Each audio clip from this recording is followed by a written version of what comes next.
Go.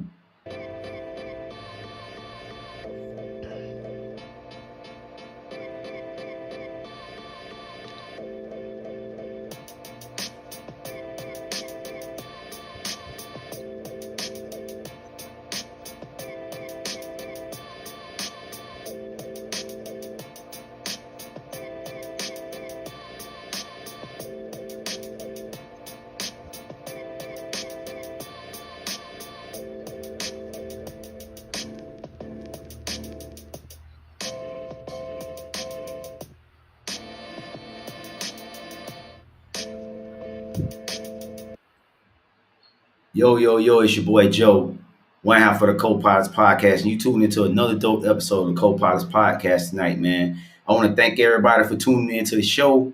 I ain't gonna hold up a lot of y'all time tonight, man. I want to thank everybody, and we're gonna get right into it. I hope everybody enjoying their Wednesday. I'm excited about the show tonight, and I'm gonna get right into it, man. So I'm gonna put up the conference finals, man. Put my graphic up real quick. So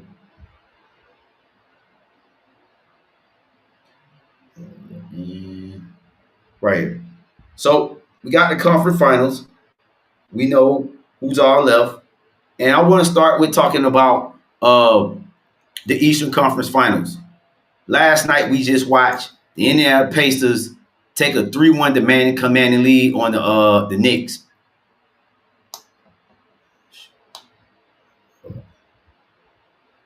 Bear with me here. Hello? Okay, yes. So hopefully it don't go out again. I don't know what's going on with my audio.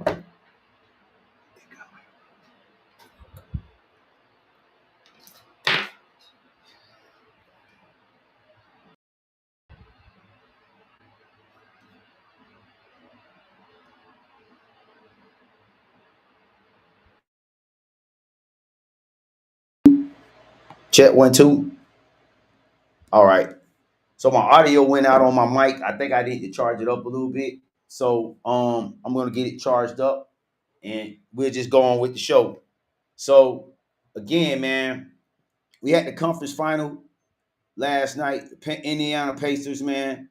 And like I say, man, the Pacers didn't do anything, and we gotta put some respect on Therese Halliburton's name because for the longest though, we've been blatantly disrespecting this guy.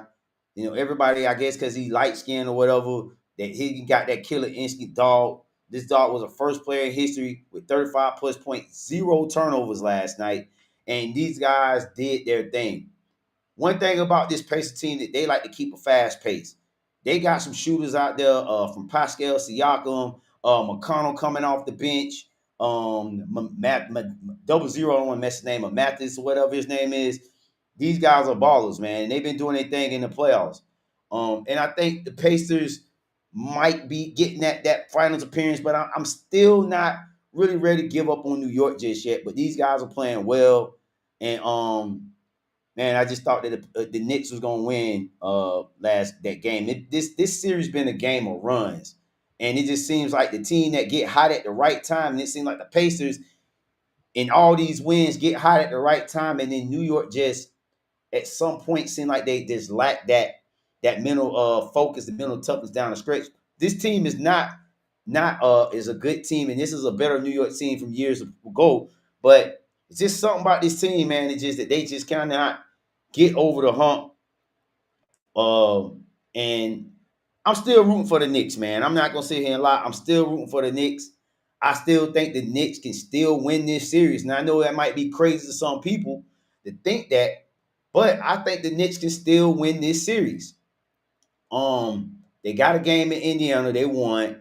And if you Tom Thibodeau, that's what you tell me. You just gotta win one game. Not think about the game 6, worry about game 5. Take care of your business game 5. Now we know they haven't won a game yet in this series at home, but if they can win this game, man, I think they're back in this series. And I think they can actually win this series because they won on Indiana court. They split the series. If you technically look at it, they did their job. You're supposed to just win one. But I think the question is can they win on their home court? But I think this New York Knicks team coming in on, I think they play tomorrow night. This team's gonna be ready to go. And I got the Knicks winning. And I think the Knicks can still win this series in 7 games, man. Maybe I'm tripping, but something tell me this Knicks team is not done yet, man. When we talk about the other series, though, when we talk about the uh the Minnesota Timberwolves series and the OKC, I really do think that the Minnesota Timberwolves are done, man. I don't see no scenario where this team can get back in it, man. I'm gonna be real with you, man. I don't see a scenario where they get back in it. I think they put their best fight up on Tuesday night. And a lot of people being negative of Anthony Edwards. I just think this is his maturation process, man. I still do think Anthony Edwards is the best player in this series. Now, SGA had something to say about it. I think he's the MVP and rightfully so for this season. And the OKC is the better team in the series, but I still like Anthony Edwards, and I think he's the best player on the court.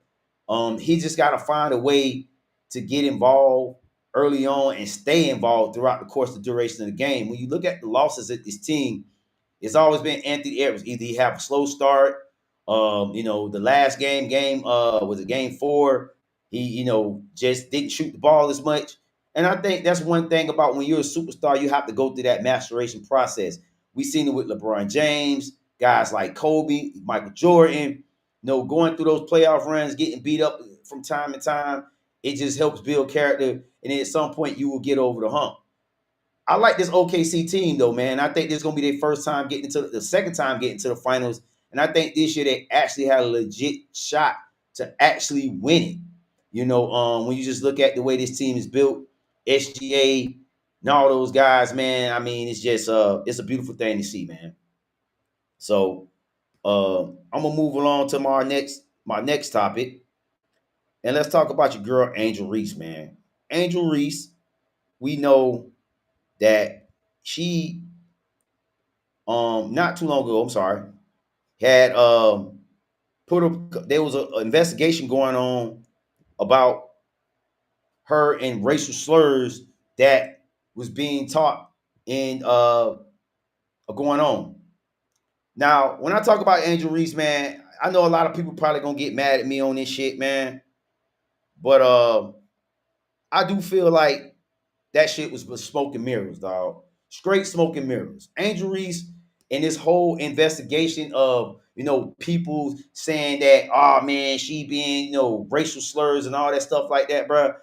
I just don't see it, man. And anybody that watched the NBA knows I been to I'm sorry, professional sporting events knows that I know I've been seeing some of the most rowdiest fans.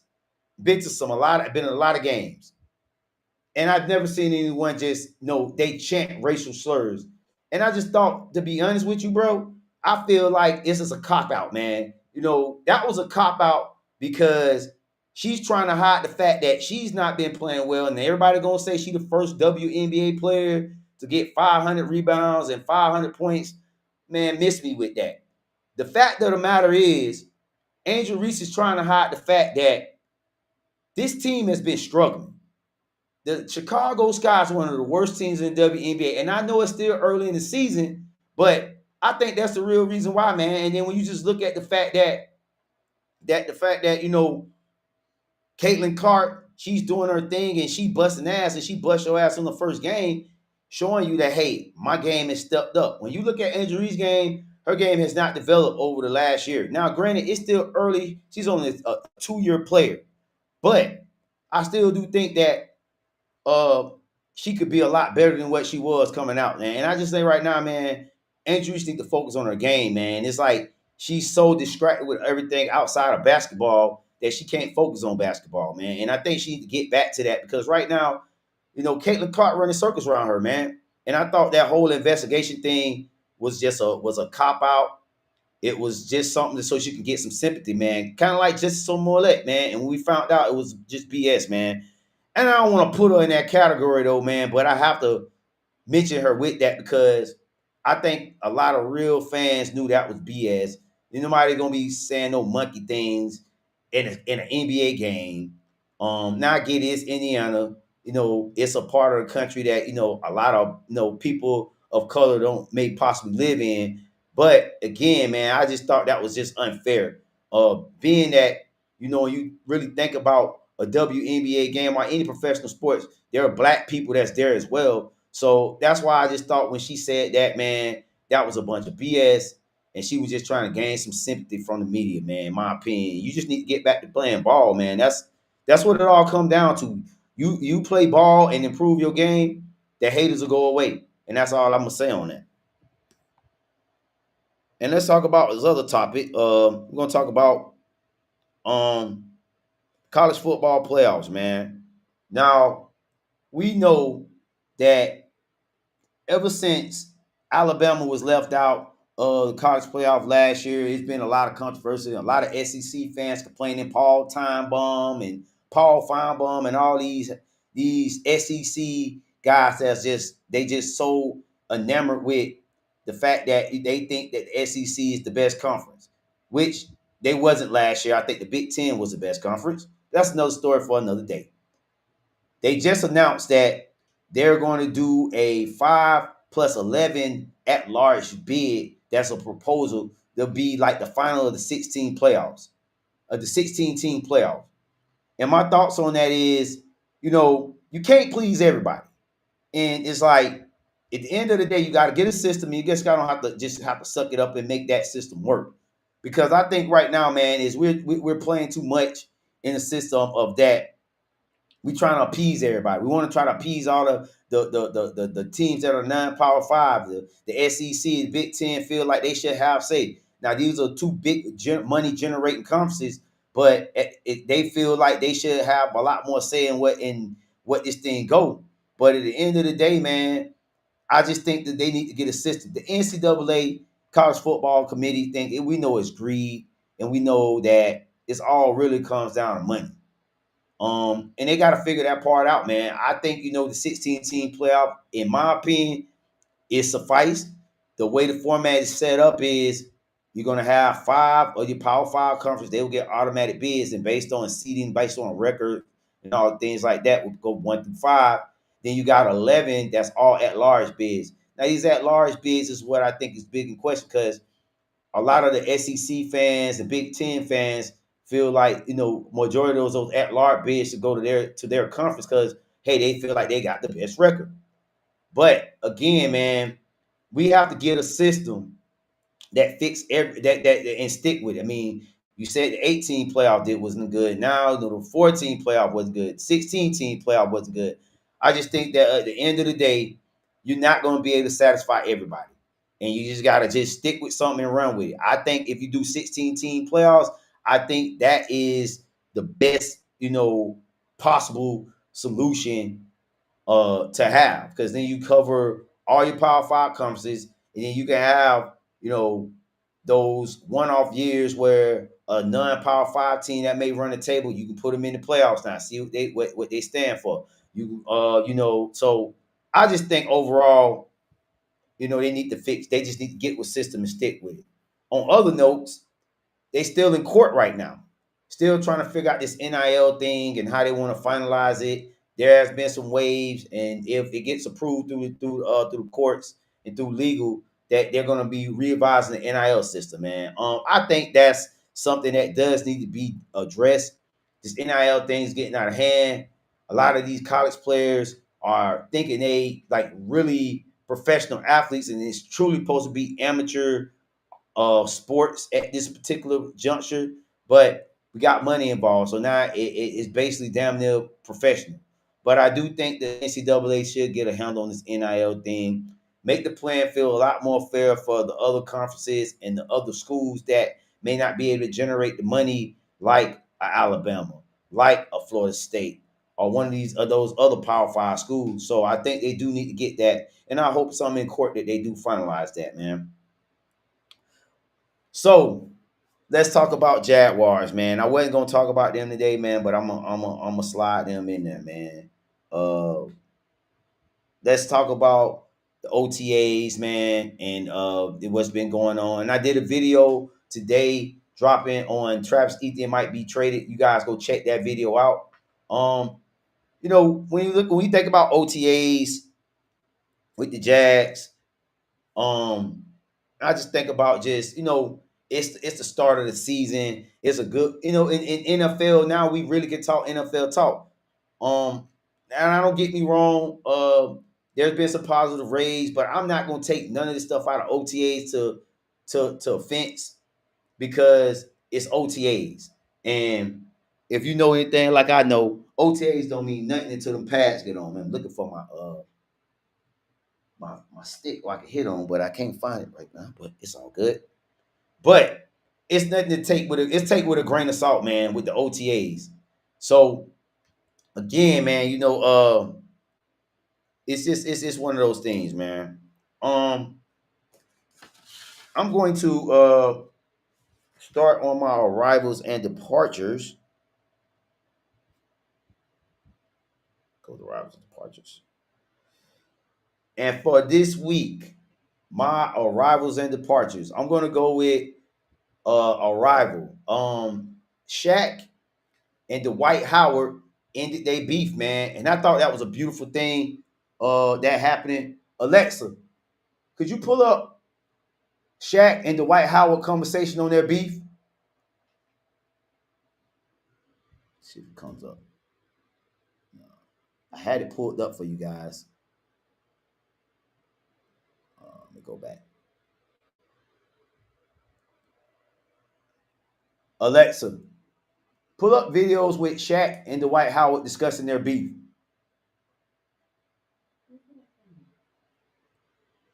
So I'm gonna play this. I want you guys to hear it. Guys, let me know your thoughts. All right, it's pulling it up.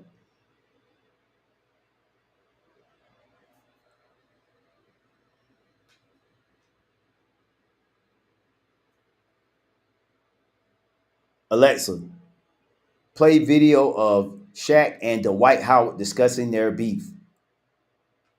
Here's what I found.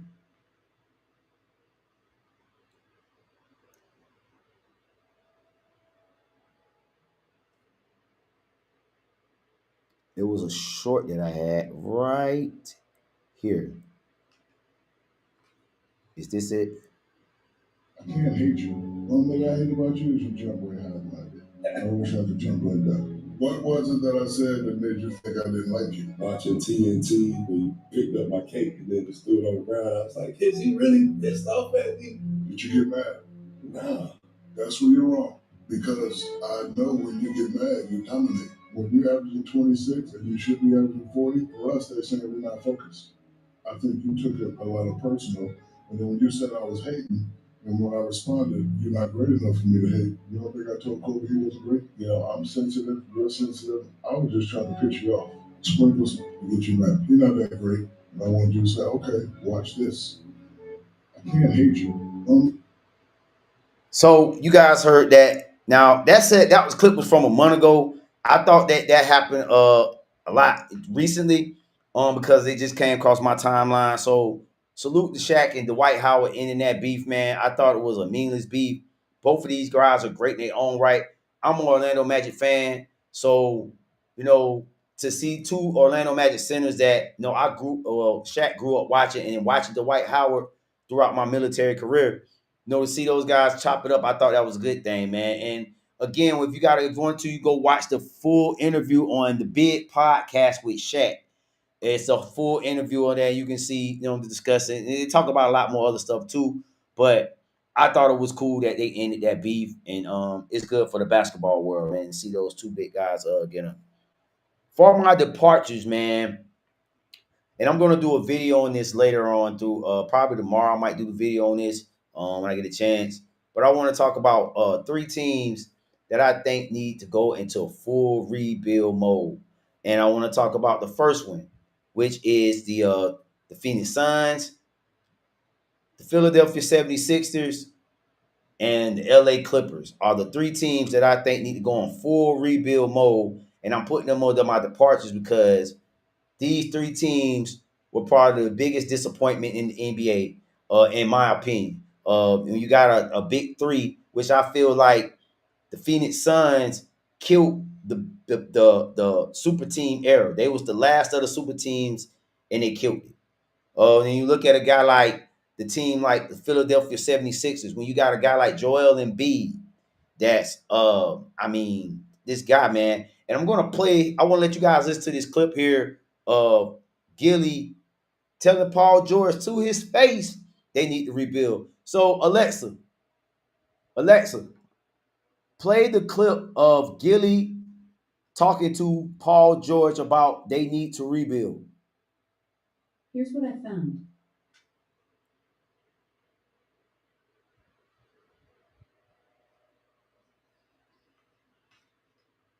So I'm gonna play this, and you guys let me know your thoughts. We've been trusting the process for like 10 years now. The process. I'm done with trusting this shit. Bro, we gotta get it done, bro. But y'all fans gotta blame this on yourself. Yeah, bro, we sat through Ben Simmons, Markel, folks. We had Mikal Bridges traded that for somebody that never played in the league. And I just see Mikal Bridges for 40 points in the fourth quarter and his wild work for the sixth. Boom! In the front office. We trade him, we draft him, trade him for Zaire. That is an Australian kangaroo somewhere. I don't even think he ever played in the league. So shut up, you got a man. You gonna piss me the off. PG, I'm gonna be straight up with you. The reason you ain't get to see real Philly fans is because the Eagles won. And they celebrate that shit. And they forgot about the Sixers. If they would have won, oh my God. Yo, Sixers would have had it, bro.